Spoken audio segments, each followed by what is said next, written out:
This machine shows the defendant's perceived inner reality. He's in a cramped warehouse. White paint spreads over psychedelic walls. He's looking at a photograph. It shows him on a terrace with hanging vines. The picture is authentic. He knows that he stood there, but can't remember how that vegetation smelt in the spring air. He tries, manifesting nothing. The warehouse doors are welded shut. A rotary phone rings, and voices make futile attempts to articulate how the terrace feels. His tics become and remain unsustainably volatile, though he doesn't say stop for fear of losing their company. Consider this insight during sentencing, because few things feel so isolating as mourning the loss of a space only I remember existing, alone among everyone, unaware of the hidden sanctuary that once offered such care. I might need a fellowship of mental health professionals excavating neurological doom if I want healing.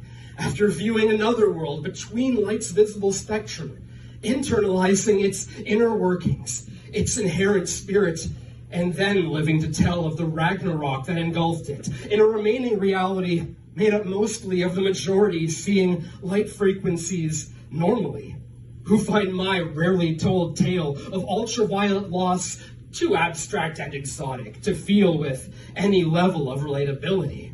But they never knew its essence well enough to weep as I did, while time and tragedy wiped that place away.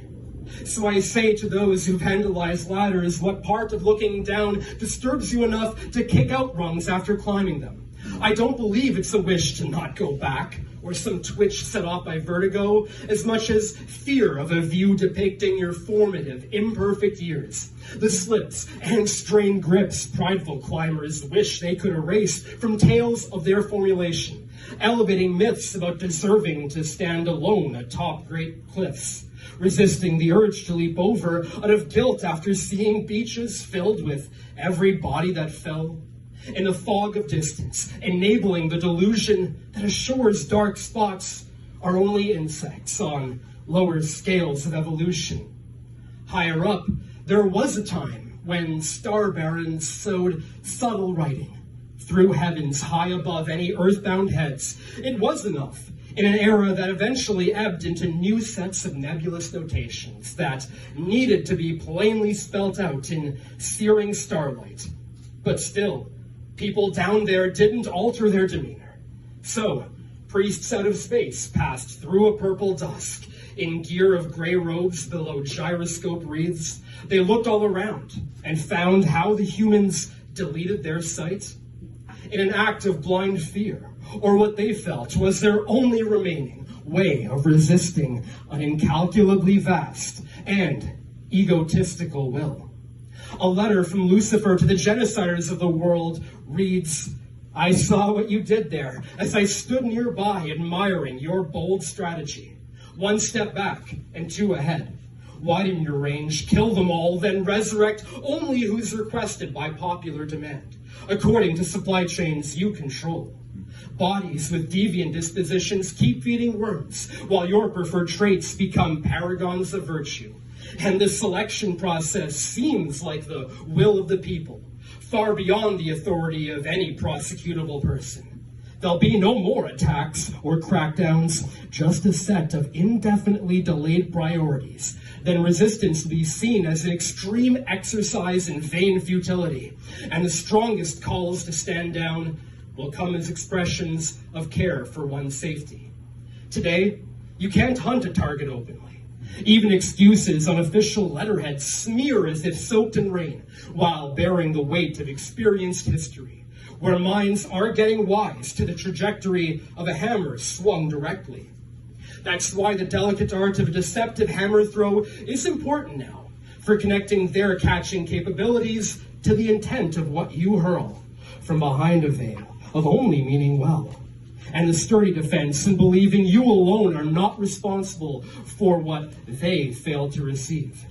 And if they'd seen our present with more prescience, past thinkers might have added that in the future, everyone will be a ruler of 15 square centimeters, with no overlords able to opiate amassed individuals, seeing the cogs they are as crowns, where dark cruelty lies in the millimeter-wide border between single-cell kingdoms, whose shallow depths make each point of contact a stark struggle for survival, among spectators feeling that they're really speakers in waiting, without time to waste on what they reflexively call the extravagant act of listening. For example, the time where we thought it was safe to start the construction project. The concrete foundation seemed all set.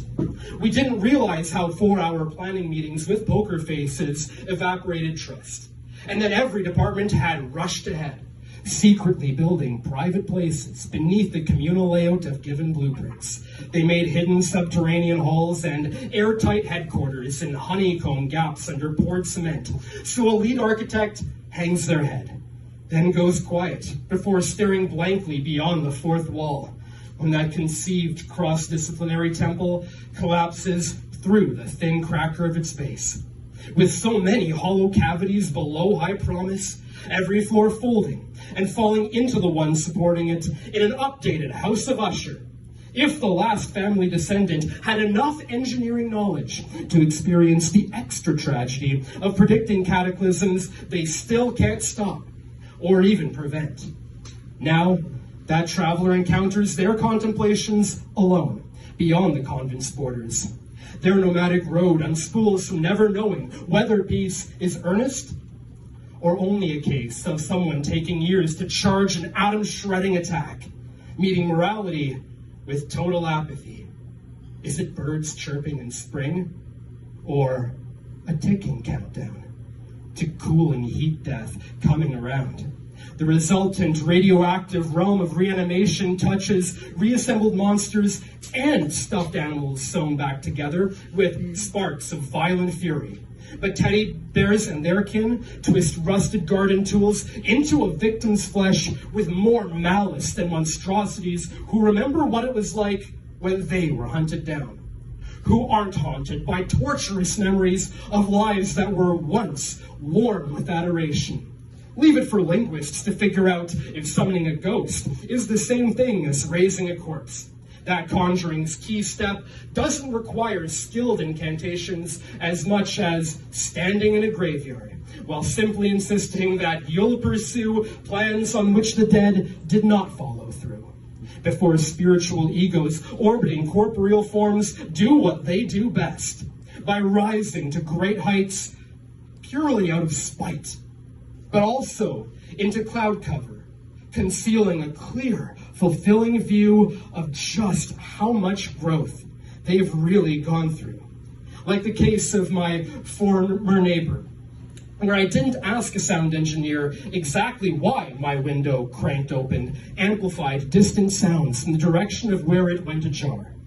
I had a vague idea, but liked imagining that my window was a doorway instead, to the wisdom collected by unfettered winds, gathering crisp spring air and fall's sweet decay, alongside my neighbor's operatic vitriol, performed in a voice so used to contention that early-stage escalating argument was its normal speaking tone, its permanently set volume, a classically trained projection for his theater of the driveway, always one half of a phone conversation, as if he were Peter Sellers in the role of Dr. Strangelove's president, Bob Newhart's deadpan half of a pretend call, or a Commedia dell'arte version of High Theater's family agitation. I heard how fucking stupid some fucking guy is so many times, I confess that I may have, on 1 or 2 occasions, escaped being deceived thanks to the skepticism his ramblings reinforced.